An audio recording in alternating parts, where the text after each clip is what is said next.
Hey everyone, John from RCD. Thanks for joining me and welcome to a review of the new Air Hogs FireWing. I just picked this up at Target for 50 bucks.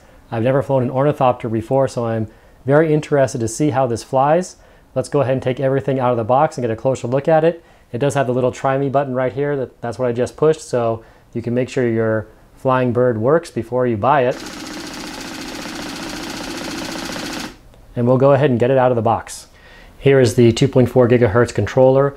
On the back of the box it says the range is 100 feet, so that's not particularly far, but this is a small model, so probably will do okay. You've got the spring-loaded throttle on the left stick and then the steering on the right. Charger port right in there, and it actually did come with 4 AA batteries already installed. You get a pair of spare wings, but no spare tail feathers. These are some little balancing stickers, so you can trim your model using these. And here is the Air Hogs FireWing out of the box. Be careful taking it out of the box because this is a fragile little model and it's kind of taped in there. It's got a little strap on it, and then it has the connector for that try me button where the wiring goes through. So just make sure you cut things out carefully, be careful with it. But it's a really cool little bird. I really like it. If it flies as well as it looks, I think it'll be a lot of fun. On the tail feathers you have different positions, so if you put it in the highest position, which I'm not sure that's pretty high right there, but in any case, in the lowest position it's going to go fastest, and then as you raise it, it'll go slower. So if you want to fly it indoor, you want to have the tail higher up. Other than that, I really have no idea how this is going to fly, how this will go. So let's go ahead and charge it up, and first we'll take it outside and fly it around a little bit.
Alright guys, there's some flying of the FireWing. Just to mention really quickly, first of all, the charging time is about 20 minutes from a fully depleted battery, and the flight time is about 3.5 to 4 minutes on a fully charged battery.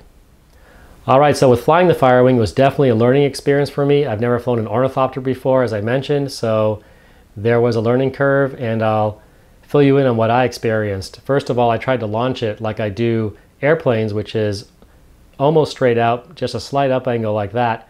Didn't work too well. This model wanted to pitch down and go straight into the ground, and after doing that a few times, I got the brilliant idea of launching it at a steeper angle, almost straight up, just like this. And that was giving it near full throttle or full throttle and just giving it a good toss upwards, and that allowed it to kind of correct itself, level out, and then fly off. When I first flew it, it wanted to turn to the right, so I added the little sticky trims to the bottom of the left wing, and that kind of straightened it out. But still with flying, it's hard to have it just fly straight ahead. It always wants to turn a little bit one way or the other, and you have to kind of correct that. The thing is, when you do correct it, it tends to lose altitude. As soon as you do a turn, it starts to come down. So what I found worked best was giving it small inputs for the turn, just like a quick little input on the stick to turn it, and then it would kind of maintain the altitude a little bit better. The other thing with the steering is that there's really only three inputs. There's neutral, there's left, and there's right. So there's no proportional steering here. You're just basically turning it to the right, turning it to the left, or leaving it alone and hoping it flies straight. Once I figured that out, with the turning, I kind of varied the throttle a little bit. I found that if you drop the throttle just slightly when you're turning it, you could get a little bit of a smoother turn, and it looked a little bit better in the air. As far as the tail goes, I found that I liked flying it the best actually with the tail pretty high up like that. That basically gives it a high alpha type flight and it slows it down. You can keep it very close in. It still had good lift that way, but it was easier to fly and easier to follow. The model actually gets difficult to see once it's about 50 or 60 feet away, because with all that flapping, it's hard to tell which way it's going. And I had several times where I just couldn't tell which way it was going, and eventually just kind of, by turning it left, turning it right, got it to come back. With the tail down, it flies a lot faster, and it seemed a little harder to gain altitude that way. It just was a little bit more uncontrollable. When you turned, it tended to want to drop a little bit more. So I actually liked it better with the tail up and just flying around slower. That was more fun, and it looked very cool in the air. It definitely attracts attention in the park. People notice it, people are interested in it. Dogs definitely love it because they see a flapping thing, and if it hits the ground, if there are loose dogs around, you better watch out because they'll definitely want to take an interest in it. All right, guys, that's the review of the Air Hogs FireWing. I hope you enjoyed it. As always, if you did, please give a thumbs up or subscribe. I always appreciate that. And I'll see you flying and flapping around next time. Bye-bye.